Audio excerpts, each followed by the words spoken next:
नंदी के कान में अपनी कामना कहने से पहले जरूर बोले ये एक शब्द। शिवलिंग की पूजा करने के बाद नंदी जी के सामने भी घी दीपक जरूर जलाए। इसके बाद नंदी महाराज की आरती करें और किसी से बिना बातचीत किए नंदी के कानों में अपनी मनोकामना बोल सकते हैं। भगवान शिव के प्रमुख गणों में से एक नंदी है। मान्यता है कि नंदी जी कैलाश पर्वत के द्वारपाल हैं। नंदी जी बैल का रूप है। आप किसी भी शिव मंदिर में जाएंगे तो नंदी जी की मूर्ति अवश्य मिल जाती है। दरअसल भगवान शिव ने खुद नंदी जी को वरदान दिया था कि जहाँ जहाँ मैं विराजमान रहूँगा वहाँ पर तुम भी विराजमान होगे। इसी के कारण शिव जी और उनके परिवार के साथ नंदी भी विराजित रहते हैं। ऐसे में जब हम शिव मंदिर जाते हैं तो शिव की पूजा करने के साथ साथ नंदी जी की पूजा करते हैं। इसके साथ ही उनके कान में अपनी कामना कहते हैं। लेकिन क्या आप ठीक ढंग से अपनी कामना को कहते हैं?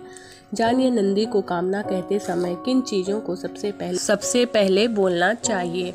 नंदी के कान में क्यों कहते हैं अपनी कामना? शिव मंदिर में पूजा पाठ करने के बाद भक्तगण वहां पर विराजित नंदी जी की पूजा करने के साथ उनके कान में अपनी मनोकामना कहते हैं। शास्त्रों के अनुसार माना जाता है कि शिव जी अधिकतर समय तपस्या में लीन रहते हैं। ऐसे में नंदी जी ही वहीं पर तैनात रहते हैं जिससे कोई भी उनकी तपस्या पर बिंद ना डाले। ऐसे में जो भी भक्त भगवान शंकर से अपनी कामना कहना चाहते हैं वो लोग नंदी जी से अपनी मनोकामना को कह देते हैं जिससे वह भगवान शिव तक भी पहुंच जाते हैं। नंदी जी के कानों में अपनी कामना कहने की परंपरा सदियों से चली आ रही है। वहीं एक अन्य मान्यता के अनुसार स्वयं भगवान शिव जी ने नंदी को वरदान दिया था कि जो तुम्हारे कान में आकर अपनी मनोकामना कहेगा तो उनकी हर इच्छा अवश्य पूरी होगी। नंदी के कान में सबसे पहले बोले ये शब्द।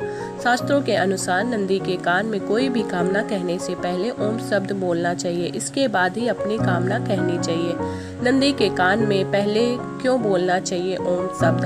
हर किसी के मन में ये सवाल जरूर उठ रहा होगा कि आखिर अपनी कामना कहने से पहले ओम क्यों बोलना चाहिए। बता दें कि हिंदू धर्म में ओम का विशेष महत्व है। आप देखेंगे कि अधिकतर मंत्रों की शुरुआत इसी शब्द के साथ होती है। ये केवल एक शब्द नहीं है बल्कि ओम को संपूर्ण ब्रह्मांड का प्रतीक माना जाता है।